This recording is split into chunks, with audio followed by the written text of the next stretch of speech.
ሰላም ጤና ይስጥልን እጅጉን የተወደዳችሁና የተከበራችሁ የአዲስ ስፖርት ቤተሰቦቻችን እንደምን አላችሁልን? ከእናንተው ከሆነው ከአዲስ ስፖርት የዩቲዩብ ቻናላችን አዳዲስ ስፖርታዊ ጉዳዮችን ልናካፍላችሁ ዛሬም እንደተለመደው በድጋሚ ተገናኘን። ስለምታደምጡን፣ ስለምትከታተሉን ቆይታችሁን ከኛ ጋርም ስለምታደርጉ እጅጉን ከልብ አድርገን ነው የምናመሰግነው።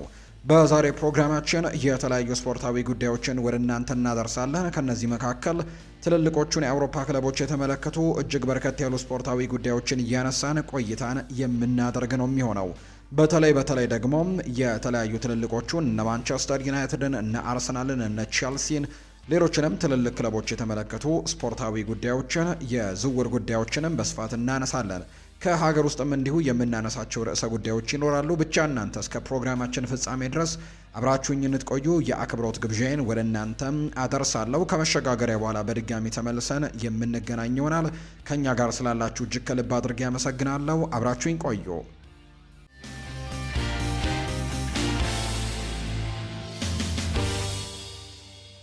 የሀገር ውስጥ መረጃን በማስቀደም ነው የዛሬ ፕሮግራማችንን የምንጀምረው። ኢትዮጵያውያን አትሌቶች በሩሲያ ሞስኮ አሸነፉ። በሩሲያ ዋና ከተማ ሞስኮ በተካሄደው የ2026 እንግዲህ ሚሞሪያል የዓለም አትሌቲክስ ውድድር ላይ የኢትዮጵያ አትሌቶች ደማቅ ድልን አምጥተዋል። በዚህ መድረክ ላይ ኢትዮጵያ 4 የወርቅ 2 የብርና 2 የናስ ሜዳሊያ በድምሩ 8 ሜዳሊያዎችን በመሰብሰብ የበላይነቷን አረጋግጣለች። በሴቶች 1500 ሜትር አትሌት ብርቄ ሀየሎ 3 ደቂቃ ከ58 ከ59 በመግባት አንደኛ ደረጃን ይዛ ስታሸነፍ፣ ሳሮን በርሄ ደግሞ ሁለተኛ ሆና አጠናቃለች። የኢትዮጵያውያን አትሌቶች ፍጹም የበላይነት በታየበት የሴቶች 10000 ሜትር ውድድር ፋንታዬ ጫኔ 32 ደቂቃ ከ23 በመግባት ቀዳሚ ሆና ስታጠናቀቅ፣ ቤታልሔም ኦላና እና ሰላማዊት ሻምበል ደግሞ ሁለተኛና ሶስተኛ ደረጃን ይዘው ማጠናቀቅ ችለዋል። በወንዶች የ10000 ሜትር አትሌት ኢዮብ ስመኝ ሩሲያዊውን አትሌት በማስከተል 27 ደቂቃ ከ57 ሰከንድ በመግባትም በቀዳሚነት አጠናቋል። ሽመልስ ንጉሴ ሶስተኛ ደረጃን ይዞ ያጠናቀቀው። ሌላኛው ድል የተመዘገበበት በወንዶቹ 3000 ሜትር መሰናክል ውድድር ነው። ዲንቃ ፍቃዱ 8 ደቂቃ ከ35 ከ32 ሰከንድ በመግባትም ቀዳሚ ሲሆን፣ ሂርኮ ኃይሉ ደግሞ ሶስተኛ ደረጃን በመያዝም አጠናቋል። በሴቶች የ3000 ሜትር መሰናክል አትሌት ብርቱካን ገዳሙ ሁለተኛ ስትወጣ፣ በ800 ሜትር ሴቶች ደግሞ ሀብታሙ ገበየው ስድስተኛ ደረጃን በመያዝም ውድድሯን አጠናቃለች። ወደ ውጭ ሀገር ስፖርታዊ መረጃዎቻችን በቀጥታ እናምራም። ዛሬ የሚደረጉ የጨዋታዎች እንዳሉ ይታወቃል። በርከት ያሉ መርሃ ግብሮች ዛሬ በወዳጅነት ጨዋታ ይደረጋሉ። ከነዚህ መካከል ሀገራችን ኢትዮጵያም እንዲሁ ጨዋታ የምታደርግ ነው የሚሆነው። ክለቦችን የተመለከቱ ስፖርታዊ ጉዳዮችን እናንሳ። ውድ ቤተሰቦቻችን የማንቸስተር ዩናይትድ ጉዳዮችን እናስቀድም። ማንቸስተር ዩናይትድ በዚህ ክረምት የተጫዋቾች የዝውውር መስኮት ለማስፈረም እንቅስቃሴ ከሚያደርጉባቸው ተጫዋቾች መካከል አንደኛው ኦሪዮል ቹዋሜኒ እንደሆነ በተደጋጋሚ የሚወጡ መረጃዎች አሳይተዋል። ነገር ግን አሁን ላይ ኦሪዮል ቹዋሜኒን የማስፈረም እድላቸው በጣም ጠባብ እንደሆነ ይፋ ተደርጓል። ምክንያት ከተባለ ፍሎሬንቲኖ ፔሬስ ኦሪዮል ቹዋሜኒ ከሪያል ማድሪድ እንደማይለቅ ይፋ አድርገው አረጋግጠዋል።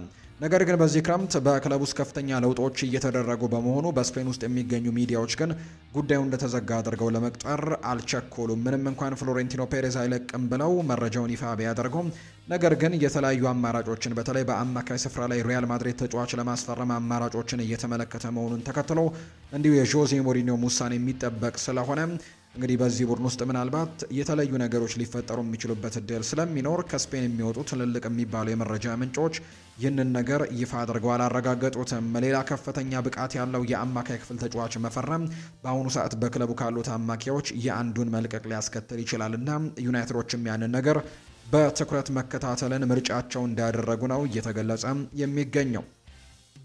ሉዊስ ሆል ከማንቸስተር ዩናይትድ ጋር በትልቁ ስሙ ከሚነሱ ተጫዋቾች መካከል አንደኛው ነው።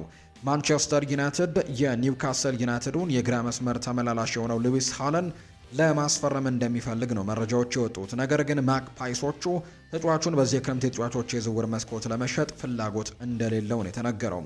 ሆኖም ግን ክለቡ ከተጫዋቹ ዝውውር የሚፈልገውን ሂሳብ ከቀረበለት ጥያቄዎችን ሊያጤን የሚችልበት እድሉ እንዳለ በሰፊው የሚያሳዩ መረጃዎች በትልቁ እየተመለከተን እንገኛለን። ስለዚህም ማንቸስተር ዩናይትዶች ሉዊስ ሆልን የሚመለከቱበት እድል በጣም ሰፊ እንደሆነ የሚያሳዩ መረጃዎችን እየተመለከተን እንገኛለን። በሚቀጥሉት ቀናት ይህንን ተጫዋች የማስፈረም እድላቸውን በትልቁ ይመለከቱታል ተብሎ ይታሰባል። በማንቸስተር ዩናይትድ በኩል ያሉ የመረጃ ምንጮች እንደሚናገሩት። ሰሞኑን እየወጡ ያሉ መረጃዎች እንደሚያመለክቱት ከሆነ ማንቸስተር ዩናይትድ የዝውውር ሁኔታዎችን ለማመቻቸት ከሚላኑ ኮከብ የፊት መስመር ተጫዋች ራፋኤል ሊያዎ ወኪሎች ጋርም ንግግሮችን እንዳደረገም ይፋ ተደርጓል። ነገር ግን ሚላን ተጫዋቹ ለፖርቱጋል ብሔራዊ ቡድን የሚያሳየውን ብቃት ዋጋውን ከፍ ያደርገዋል በሚል ተስፋ አድርገዋል። በተለይ በዓለም ዋንጫው ላይ ለፖርቱጋል ብሔራዊ ቡድን ይሄ ተጫዋች ጥሩ ብቃትን አሳይቶ የምንሸጥበትንም ዋጋ ከፍ ያደርግልናል ብለው እንደሚጠብቁ ነው እየተገለጸ የሚገኘው። ስለዚህም እንግዲህ ይህ ተጫዋች ተስፋ ያደርጋሉ ተብሎ ይታሰባል። ማንኛውም ሽያጭ እስከ ዓለም ዋንጫው ፍጻሜ ድረስም ለማራዘም እቅድ እንዳላቸው ነው በኤሲ ሚላን በኩል እየተነገረ የሚገኘው። ምክንያት በዓለም ዋንጫው ላይ ተጫዋች ጥሩ ብቃትን ማሳየት የሚችል ከሆነ እንግዲህ ኤሲ ሚላኖች የተሻለ ገንዘቦችን ከዚህ ተጫዋች ሊያገኙ የሚችሉበት እድሉ እንዳለ ይፋ ተደርጓል። ሰሞኑን ስለ ሳንድሮ ቶናሊ ቀጣይ የወደፊት እጣ ፈንታም ብዙም የተባለ ነገር የለም። ነገር ግን እንደ ማንቸስተር ኢቭኒንግ ኒውስ ዘገባ ከሆነ ይህንን አማራጭ ሙሉ በሙሉ ውድቅ ለማድረግ ጊዜው በጣም ገና ነው። ልክ ስለ ቹዋሜኒና ስለ ኤሊዮት አንደርሰን እንደሚወሩት ወሬዎች ሁሉ በከፍተኛ ደረጃ ላይ የሚገኘው አማካይ ተጫዋቾች የዝውውር ገበያውን በፍጥነት ይሞቃል ተብሎ አይታመንም። ቶናሊ ኒውካስልን መልቀቅ እንደሚፈልግ ግልጽ ነው። እናም በሱ ብቻውን እንግዲህ እና እውነተኛ አማራጭም በፕሪሚየር ሊግ ውስጥ የሚገኙ ተቀናቃኝ ክለቦችም መዞር ብቻ እንደሆነ ይፋ ተደርጓል። ስለዚህ ይህንን ተጫዋች በቀጣይ ጊዜያት የምንመለከትበት እድል ወይም በዝውውር ገበያው ላይ በትልቁ ሲሳተፉ በዚህ ተጫዋች ላይ ልንመለከት የምንችልበት እድል በጣም ሰፊ ነው ተብሎ እየተነገረ ነው። ነገር ግን እስካሁን ስለ ሳንድሮ ቶናሊ ጉዳይ የተወሰነ አንዳችም ነገር እንደሌለ ነው የመረጃ ምንጩ ይፋ ያደረገው። ማንቸስተር ዩናይትዶች ለአዲሱ ስቴዲየማቸው ለሚያስፈልጋቸው መሬት ጉዳይ ከሚያደርጉት ድርድር አሁን ትልቅ ስኬት ላይ ለማግኘትም ተስፋ በማድረግ ላይ እንደሆኑ ነው ቢቢሲ ስፖርት መረጃውን ያጋራው። የስምምነት እጅግ በጣም ወሳኝ ይሆናል ተብሎ ይታሰባል። የትኛውን መሬት መጠቀም እንደሚችሉ በግልጽ ካልታወቀ ዩናይትድ ስቴዲየሙን ዲዛይን፣ የወጪ ግምቶችንና የፋይናንስ አንቀጾችንም ጭምር ማጠናቀቅ አይችልም ተብሎ ነው የሚታመነውና ዩናይትድ በጣም ትልቅ ተስፋ አድርገው ይህኛው የመሬት ጉዳይ እንዲፈቀድላቸው ፍላጎት እንዳላቸው ነው የተገለጸው። አርሰናልን የተመለከቱ መረጃዎችን ወደ እናንተ እናደርስ። የቼልሲ የቅርብ የመረጃ ምንጭ እንደሚናገረው ከሆነ ሞርጋን ሮጀርስን ለማስፈረም ከአርሰናል ጋር ትልቅ ፉክክርን ለማድረግ መወሰናቸው ነው በቼልሲ በኩል እየተሰማ የሚገኘው። አርሰናሎች በተለይ አሰልጣኝ ሚኬል አርቴታ ይህንን ተጫዋች ለማስፈረም በጣም በትልቁ እንቅስቃሴዎችን የጀመሩ ቢሆንም ነገር ግን የቼልሲ የቅርብ የመረጃ ምንጭ ይፋ እንደሚያደርገው ከሆነ ቼልሲዎች በጭራሽ ይህንን ተጫዋች በቀላሉ የሚመለከቱት አይነት ተጫዋች አይደለም። በሚቀጥሉት የዝውውር መስኮትም ይህንን ተጫዋች ለማስፈረም ትልቅ ጥረት ያደርጋሉ ሲል ነው የሚናገረው። ቼልሲ ሁልጊዜም ቢሆን ሞርጋን ሮጀርስን ለማስፈረም በሚደረገው ፉክክር ውስጥ በቀዳሚነት ይኖርበታል። ነገር ግን የሞርጋን ሮጀርስ እነሱን ለመቀላቀል አለመፈለግ ግን በፉክክሩ ላይ ወደ ኋላ እንዲቀሩ አድርጓቸዋል። ተጫዋቹ የሚፈልገው አርሰናልን እንደሆነ ነው የመረጃ ምንጩ እየገለጸ የሚገኘው። ነገር ግን ቼልሲዎችን ተጫዋች ለማስፈረም ግን አሁንም ጥረታቸውን አጠናክረው እንደሚቀጥሉ የሚያሳዩ መረጃዎች ናቸው በትልቁ እየወጡ እንደሚገኝ የተገለጸውና በቀጣይ ግን ቼልሲም ምንም እንኳን ተጫዋቹን ማሳመን ከባድ ሊሆንባቸው ቢችልም ነገር ግን ለማስፈረም ሙከራዎችን እንደሚያደርጉ ነው የተገለጸው። ባየር ሚኒኮች አሁንም ቢሆን ጋብሪኤል ማርቲኔሊ ለማስፈረም ፍላጎት እንዳላቸው እየተነገረ ነው።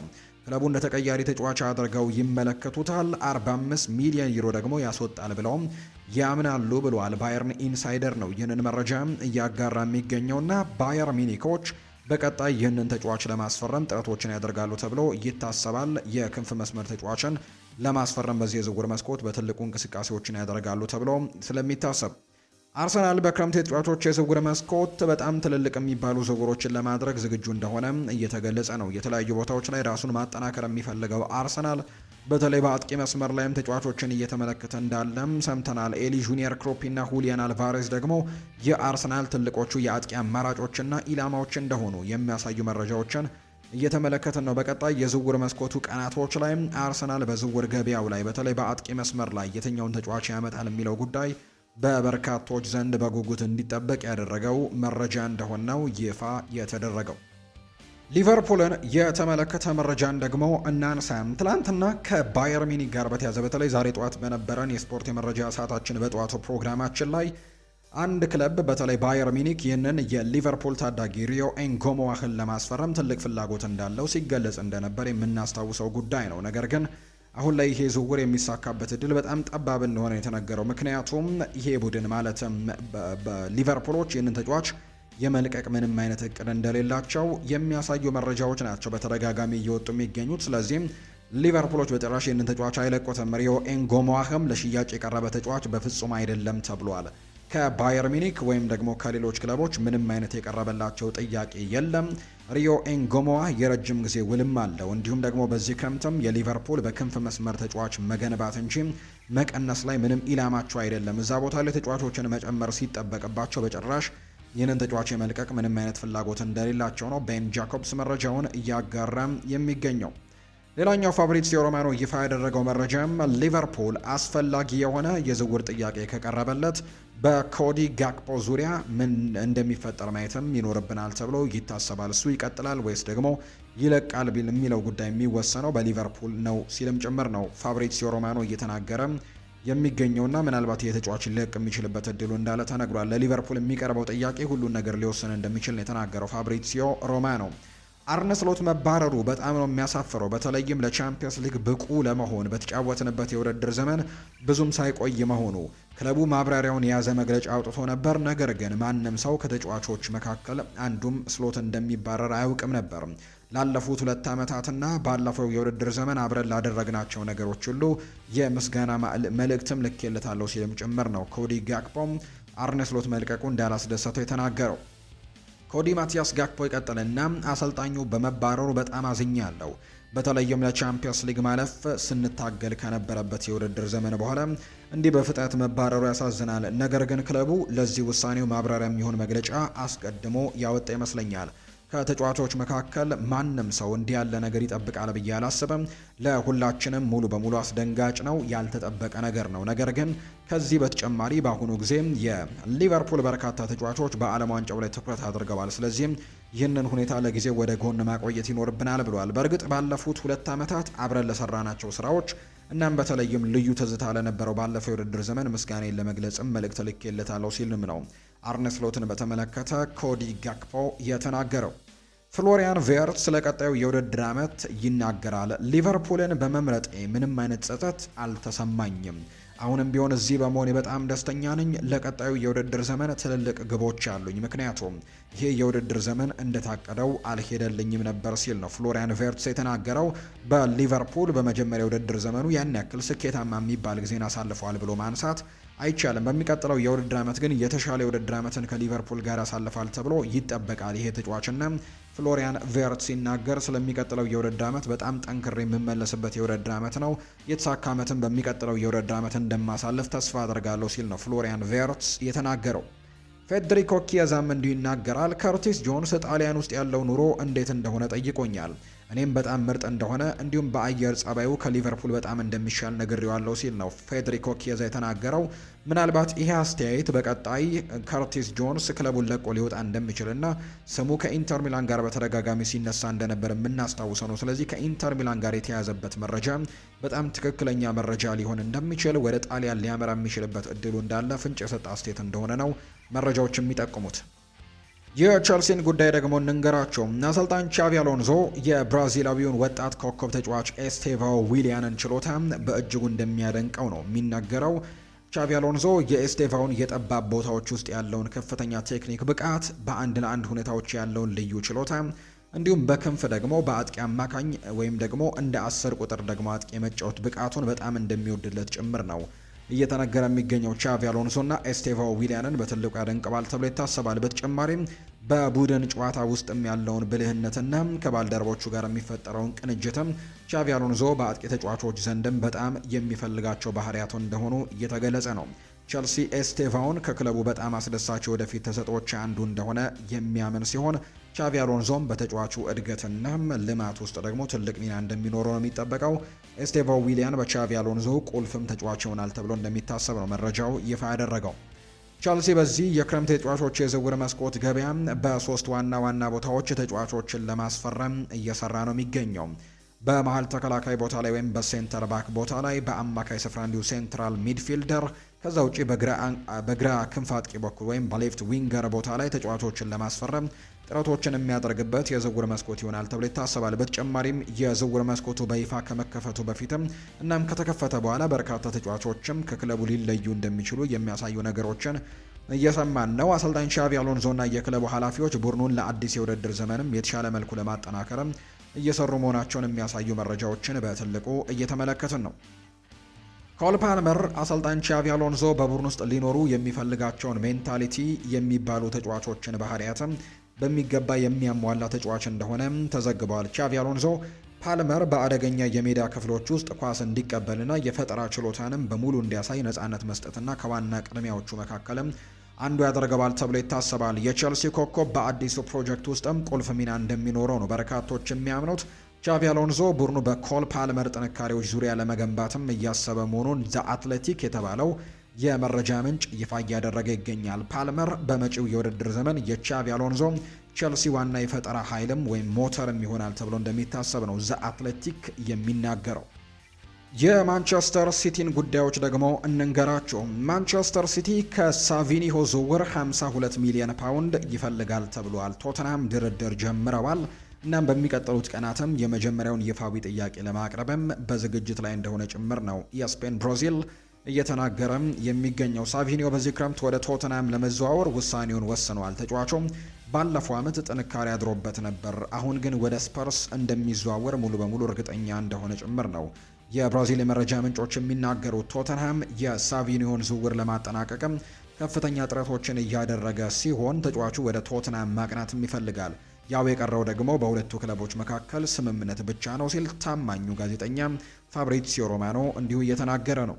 ማንቸስተር ሲቲዎች ሞርጋን ሮጀርስን ወደ ቀድሞ ክለቡ ለመመለስም ከመጋረጃ ጀርባም እየሰሩ እንደሆነና ተጫዋቹ ወደ ቀድሞ ክለቡ ለመመለስም ክፍት እንደሆነም በክለቡ ቅርብ የመረጃ ምንጮች ዘንድ ይታመናል ተብሎ ይታሰባል። ነገር ግን ከባድ ሊሆንባቸው እንደሚችል ይታመናል። ምክንያቱም አርሰናልም የዚህ ተጫዋች በጣም ቀንደኛ ፈላጊ እንደሆነ፣ ከዛ ውጭ በዚህ የክረምት የተጫዋቾች የዝውውር መስኮትም በትልቁ እንቅስቃሴ እያደረገ የሚገኝ ቡድን እንደሆነ በተደጋጋሚ እየተገለጸ ነውና አርሰናል ስለዚህ ከማንቸስተር ሲቲ ጋር ትልቅ ትንቅንቅ ይደረጋል ተብሎ ነው የሚጠበቀው።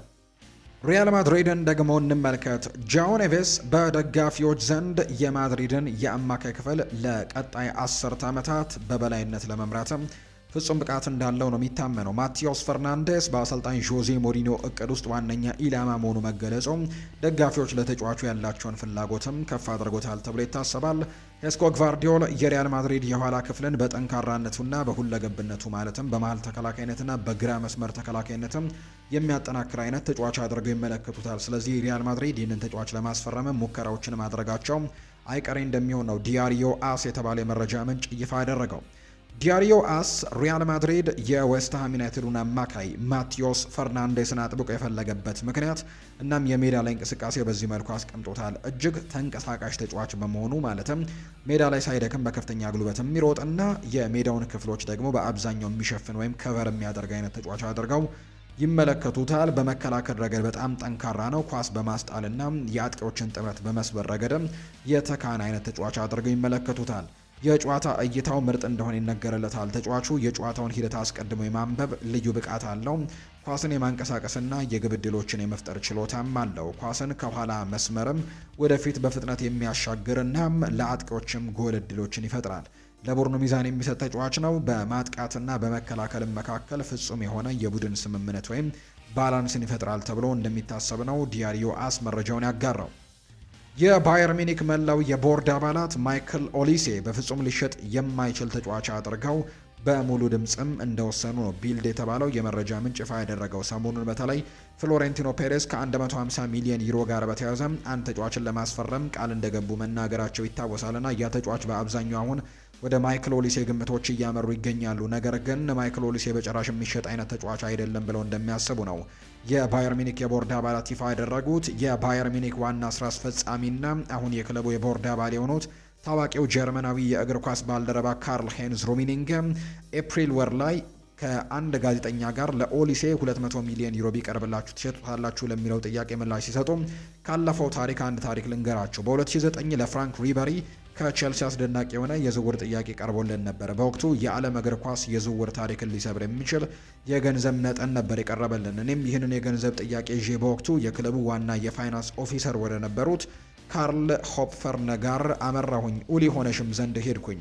ስለ ጉዳዩ ምን አይነት ውሳኔ መወሰን እንዳለብን ሙሉ 2 ሰዓታት ተወያየን። ከዚያም አንድ ዕለት እንግዲህ መሰረታዊ ውሳኔ ያሳለፈን። እሱም ከአሁን በኋላ ብንሸጠው ሜዳ ላይ ክፍተቱ በከፍተኛ ሁኔታ ጎልቶ የሚታይን ማንኛውም ተጫዋች በፍጹም አንሸጥም የሚል ድምዳሜ ላይ ደረስንና ይህ ያልተጻፈ ሕግም እስከዛሬ ድረስ በክለብ ውስጥ ጸንቶ ይገኛል። ስለዚህ ማይክል ኦሊሴ ላለ ተጫዋችም እኛን ሊያጓጓ የሚችል ምንም አይነት ገንዘብ ቢቀርብለት እንኳን የመሸጥ ፍላጎቱ የለንም ሲልም ጭምር ነው የተናገረው። ይህንን ሀሳብ ነው ካርል ሃይንዝ ሩሚኒንጌም የተናገረው። በእግር ኳስ ህይወት ምርጡ ጨዋታ የትኛው ነው ተብሎ ከኬሊያን ምባፔ ጥያቄ ቀርቦለት ነበር። ምላሹን ይሰጣል። በፓሪስ ሳን ዠርሜን ማሊያ በባርሴሎና ላይ ሃትሪክ የሰራውበት ጨዋታ ብሏል። ባርሴሎና በእግር ኳስ ታሪክ ውስጥ ትልቅ ተጽዕኖ የነበረው ነገር ግን ሪያል ማድሪድ በዓለም መመዘኛ ስታንዳርድ ነው ከባርሴሎና ደጋፊዎች በስተቀር በመላው ዓለም ላሉ ሰዎች ሪያል ማድሪድ በዓለም ላይ ትልቁ ክለብ መሆኑን በተመለከተ ሙሉ ስምምነት አለ ብሏል። ለመጨረሻ ጊዜ ወላጆች የደወሉልህ መቼ ነበር ተብሏል። በየቀኑ ይህ የዕለት ተዕለት የህይወት አካሌ ነው። ለሪያል ማድሪድ በመጫወቴ በጣም እኮራለሁ። ስሜን ደግሞ በሪያል ማድሪድ ታሪክ ውስጥም ለመጻፍ ትልቅ ፍላጎቱ አለኝ። በዓለም ላይ በትልቁ ክለብ ውስጥም ታሪክና አሻራን ማሳረፍ ከቻልክ በእግር ኳስ ታሪክ ውስጥም ልዩ ቦታ ይኖርሃል ሲልም ነው ኬሊያን ምባፔ የሚናገረው። የ2022 የዓለም ዋንጫ የፍጻሜ ጨዋታን ድጋሚ ተመልክተዋል ተብሎም ተጠይቆ ነበር። በፍጹም ብሏል። ካየሁት አንዳንድ መጥፎ ትዝታዎችና ስሜቶችን ሊቀሰቅስብኝ ይችላል። አሁን ወደፊት መጓዝ አለብን። ያን ተሸንፈናል፣ አልቋል ሲልም ነው ኬሊያን ምባፔ የተናገረው። ጉዞና ልምምድ ማድረግ ይናፍቃሉ ተብሎም ተጠይቆ ነበር። አይ አንድ ተጫዋች ጉዞ ወይም ደግሞ የዕለት ተዕለት ልምምድን ማድረግ ይናፍቃል ብዬ አላስብም። እኔ ይናፍቀኛል የሚል ካለም እየዋሸ ነው። ነገር ግን ጨዋታ ከሆነ አዎ ይናፍቀኛል። ሁላችንም ሁልጊዜም ወደ ጨዋታ ብንገባ ደስ ይለናል። ከማንቸስተር ሲቲና ከሞናኮ ጋር የተደረገው ጨዋታ በአውሮፓ መታየት የጀመርኩበት የመጀመሪያው ጨዋታ ነበር። ከዚያ ጨዋታ በፊትና በኋላ ግልጽ የሆነ ልዩነትም ነበር። ከሲቲ ጋር ካደረግነው ጨዋታ በኋላ ብቃት የተረጋገጠ ተጫዋች ሆንኩኝ። በዚያም ወደ ብሔራዊ ቡድን ተጠራሁኝ። እናም የእግር ኳስ ሕይወቴም በጣም በፍጥነት ተራመደ ሲል ምባፔ ይናገራል።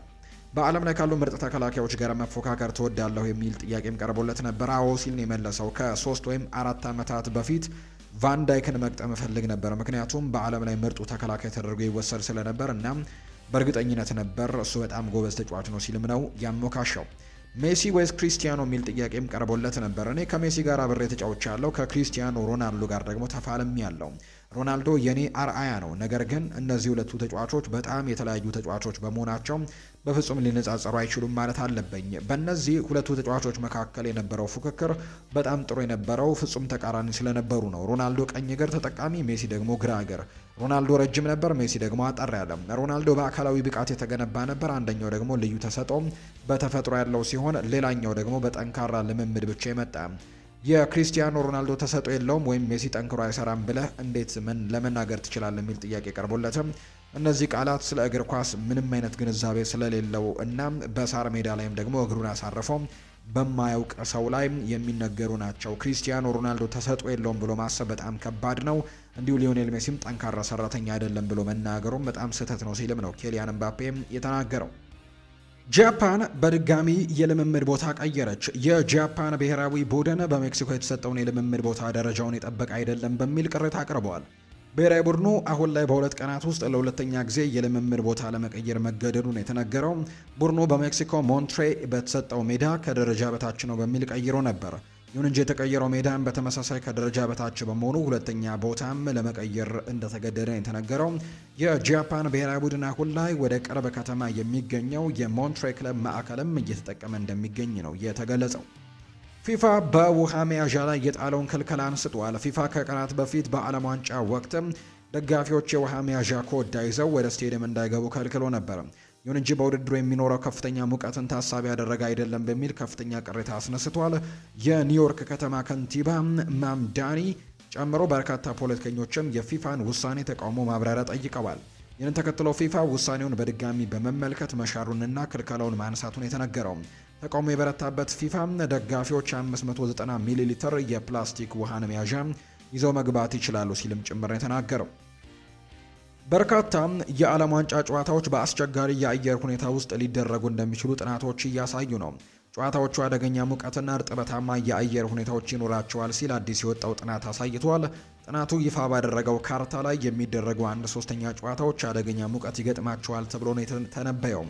ይፋ የሆነው መረጃ የሚያሳየው በወቅቱ የሚኖረው ሙቀት ሰውነታችን ራሱን አቀዝቅዞ ማቆየት እንዲሳነው የሚያደርግም ደረጃ ላይ ሊደርስ ይችላል ተብሏል። በእንደዚህ አይነት አጋጣሚዎች የሰውነታችን ዌት ቢልድ ቴምፕሬቸር 35 ዲግሪ ሴልሺየስ ከደረሰም በጣም ከባድ ሊያደርገው እንደሚችል ይነገራል። በውድድሩ ወቅትም እንደ ዳላስ፣ ሚያሚ፣ ሂውስተን እና አታላንታ ያሉ ደግሞ ከተሞችም አደገኛ የአየር ሁኔታ ይስተዋልባቸዋል ተብሎ ነው የሚጠበቀው የተለያዩ መረጃዎች ይፋ ሲያደርጉ።